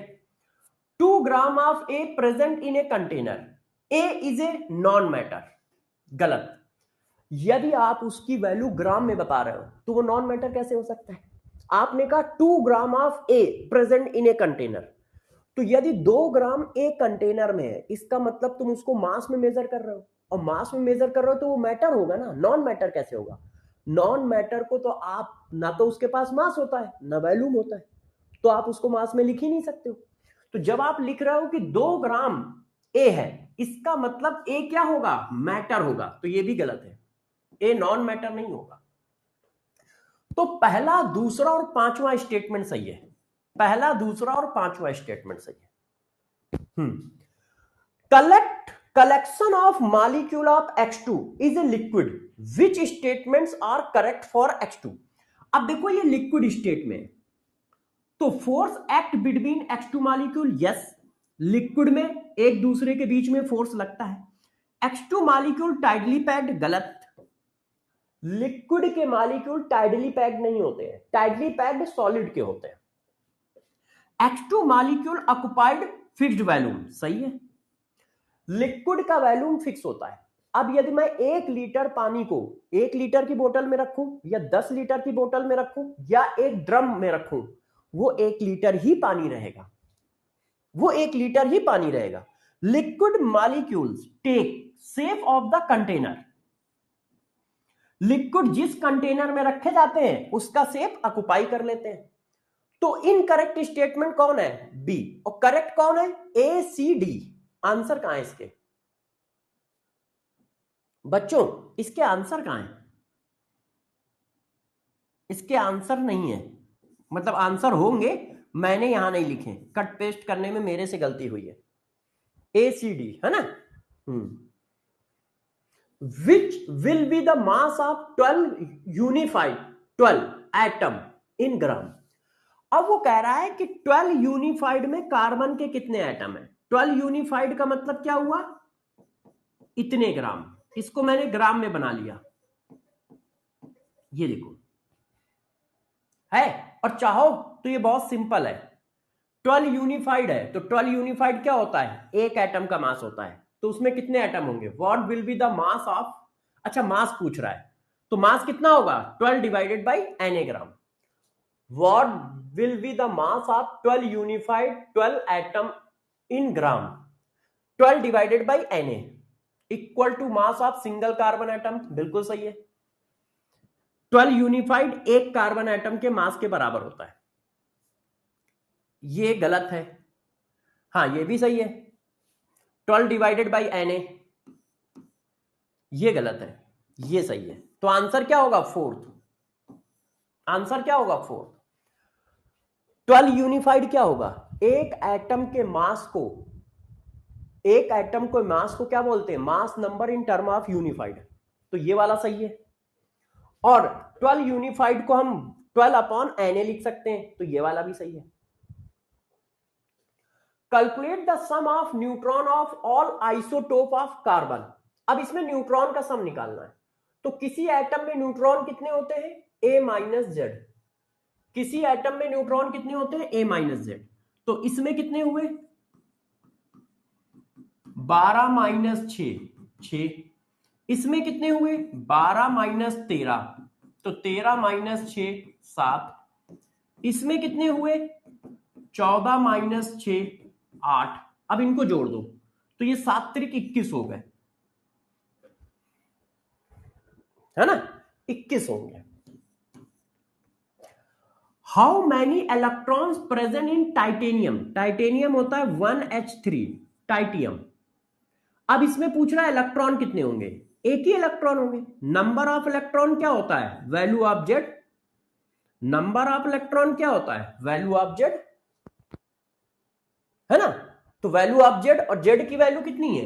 एक, तो एक होगा। Calculate sum of electron proton neutron atom n 7 n 14। तो इलेक्ट्रॉन, प्रोटॉन और न्यूट्रॉन का सम किसी एटम में कितना होता है? a plus Z. Electron, proton और न्यूट्रॉन का सम किसी एटम में कितना होता है? a plus Z. याद है सबको? Yes yes, a plus Z. Element Z have two isotope, 7 Z 15, 7 Z 17। Select the possible average atomic mass of Z. अब पॉसिबल एवरेज एटॉमिक मास जो होता है, छोटे वाले से बड़ा और बड़े वाले से छोटा होता है। तो इसका मतलब 15 से छोटा आंसर पॉसिबल ही नहीं है, और 17 से बड़ा आंसर पॉसिबल नहीं है। तो बस यही आंसर होगा। 15 से छोटा पॉसिबल नहीं है, 17 से बड़ा पॉसिबल नहीं है। मैंने ये कॉन्सेप्ट कराया है। Which one of the following will have the largest number of electron? सबसे ज्यादा इलेक्ट्रॉन किसके पास होंगे? तो यार पहले एटम निकाल लो। एक एटम में कितने इलेक्ट्रॉन होते हैं? एक एटम में जेड इलेक्ट्रॉन होते हैं। तो पहले एटम निकालो। तो इसको क्या करोगे? पहले मोल बनाओगे। मोल, मास अपॉन एटॉमिक मास। मोल आ गया, Na से मल्टीप्लाई कर दिया, एटम आ गया। एक एटम में कितने इलेक्ट्रॉन? जितना उसका जेड होता है, इनटू जेड। अब इसका जेड कितना होता है? गोल्ड का। सारे बच्चे गोल्ड का जेड बताओ। जेड मतलब एटॉमिक नंबर। बताओ भाई, गोल्ड का जेड कितना होता है? 79। ये आंसर आ गया। अब इसका निकालो। Mole, mass upon atomic mass. Mole into Na into Z. एक एटम में कितने इलेक्ट्रॉन? जेड। तो इतने एटम में कितने इलेक्ट्रॉन? ये 1/7 इंटू Na। एक एटम में कितने इलेक्ट्रॉन? जेड। तो इतने एटम में कितने इलेक्ट्रॉन? जेड। लिथियम का जेड कितना होता है? 3। 1/71 इंटू Na। अब यहां पे दो एटम है, Cl2 लिखा है, तो 2 इंटू जेड। एक एटम में कितने इलेक्ट्रॉन? जेड। तो दो एटम में 2 इंटू जेड, मतलब 17, 34। तो लीस्ट पूछ रहा है कि मैक्सिमम पूछ रहा है? Maximum number of electron. तो आई थिंक ये आंसर आएगा। आई थिंक ये आएगा। आप चेक कर लीजिएगा आंसर कौन है। मैं कैलकुलेशन करके पता चलेगा भाई, कैलकुलेशन करके पता चलेगा। मुझे लगता है कि सी आंसर आएगा। अब इसको करो। Which gas have equal to and greater than number of atom that contains 4 gram hydrogen atom? सबसे पहले कह रहा है which gas, इसका मतलब वो गैस होनी चाहिए। which gas, तो ये वाला ऑप्शन ही कट गया क्योंकि ये गैस नहीं है। वो कह रहा है which gas have, मैंने यहां पे फंसाया था, मैंने लैंग्वेज में खेला था। मुझे पता है बच्चे जोश में रहते हैं, तो मैंने कहा which gas, कौन सी गैस है, इसलिए मैंने लैंग्वेज में फंसाया था। Which gas have equal to and greater than number of atom that contain 4 gram. अब 4 ग्राम में कितने एटम होंगे? 4 ग्राम हाइड्रोजन। अब देखो यहां हाइड्रोजन के पीछे कुछ नहीं लिखा है, इसका मतलब हाइड्रोजन मालिक्यूल लोगे। 4 ग्राम हाइड्रोजन, तो मालिक्यूल लिया तो 2 मोल आया, 2 मोल में Na से मल्टीप्लाई कर दिया, इतने क्या आ गए? मालिक्यूल आ गए। तो इसमें एटम कितने होंगे? इतने। भाई देखो, मास अपॉन मालिकुलर मास 2 आ गया, तो ये किसके मोल आए? मालिक्यूल के। ये नंबर किसके आए? Na से मल्टीप्लाई करने पे मालिक्यूल के। एक मालिक्यूल में 2 एटम, तो इतने मालिक्यूल में इतने एटम, तो कितने एटम आ रहे हैं? 4 Na। अब वो आंसर सही होगा जिसकी वैल्यू 4 Na आए या उससे ज्यादा आए। Which gas equal to and greater than. तो अब निकालो, इसकी कितनी आएगी? 4 Na आएगी। 28 डिवाइडेड बाई 28, 1 मोल आ रहा है। 1 मोल मॉलिक्यूल होगा तो 2 Na आएगा, ये आंसर नहीं है। इसको निकालो, इसको निकालो, 16 डिवाइडेड बाई 4, 4 Na, ये आंसर है ना। नंबर कितने आए? 4 Na एटम, क्योंकि हीलियम तो एटम ही होता है ना। अब इसको निकालो, सी को, 64 डिवाइडेड बाई 32, 2 मोल। मोल को नंबर बनाओ। अब ये किसके नंबर है? O2 के। तो एटम बनाओगे तो 2 से मल्टीप्लाई, तो ये भी आ गया 4 Na, तो ये भी आंसर है। और ये सॉलिड है इसलिए नहीं है, तो आंसर बी और सी है, 4th आंसर क्या है? 4। Select the correct option which have same number of atom that present in 4 gram hydrogen gas.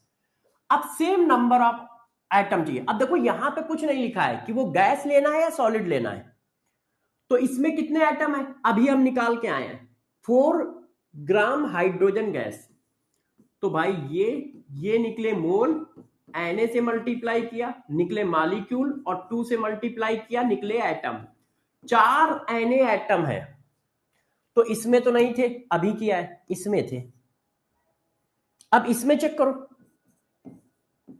46 divided by 2, 2 Na, sodium atom. भाई ये तो सोडियम एटम फॉर्म में ही है ना, 2 Na सोडियम एटम, तो ये भी आंसर नहीं है। आंसर क्या है? 2। आंसर क्या है? 2। अब इसका चेक करो, weight of 1 carbon isotope is इतना, एक कार्बन का वेट दिया है। Calculate the number of carbon isotope present in 12 ग्राम। लो भाई, एक कार्बन का वेट दिया है तो इतने में क्या होगा, डिवाइड कर दो, सिंपल सा क्वेश्चन है। अब देख लो कितना आएगा, तो 6 आएगा, 5 दशमलव, मेरे हिसाब से ये वाला आंसर आ जाएगा। लो कर दें क्या?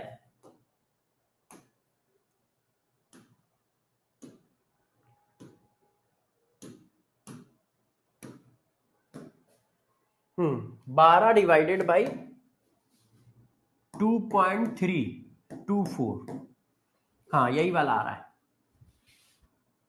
यही वाला आ रहा है, ये आंसर। ये मेरे हिसाब से आपका पेपर खत्म हो गया। ये देखो,